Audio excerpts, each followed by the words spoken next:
Hi friends, welcome to cine family two. Guppedantha Manasu serial star మా ఛానల్లో one of the top సీరియల్గా నడుస్తూ ప్రేక్షకులను బాగా ఆకట్టుకుంటుంది. ఈ serial heroine Rishi Vasudhara real name Mukesh Gowda and Raksha Gowda. వీరిద్దరూ తమ నటనతో ఎంతోమంది అభిమానుల మనసును గెలుచుకున్నారు. వీరిద్దరూ సీరియల్లోనే కాకుండా కొన్ని మూవీస్లలో కూడా నటిస్తూ బిజీగా లైఫ్ని ఎంజాయ్ చేస్తున్నారు. అయితే రీసెంట్గా Guppedantha Manasu serial heroine Rishi Vasudhara shooting location latest ఫొటోస్తో పాటుగా రియల్ లైఫ్ లేటెస్ట్ ఫొటోస్ను కూడా షేర్ చేశారు. ఆ ఫొటోస్లో ఇద్దరు కూడా షూటింగ్లో పాల్గొంటూ న్యూ లుక్లో చాలా అందంగా కనిపించారు.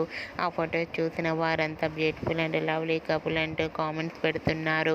మీకు కూడా Rishi Vasudhara shooting location and real life latest photos మీకు నచ్చినట్లయితే మీ అభిప్రాయాన్ని మీ కామెంట్ రూపంలో తెలియజేస్తూ లైక్ చేయండి, షేర్ చేయండి. మరిన్ని ఇంట్రెస్టింగ్ అండ్ లేటెస్ట్ అప్డేట్స్ కోసం మా సినీ ఫ్యామిలీ 2 ఛానల్ని సబ్స్క్రైబ్ చేసుకోండి.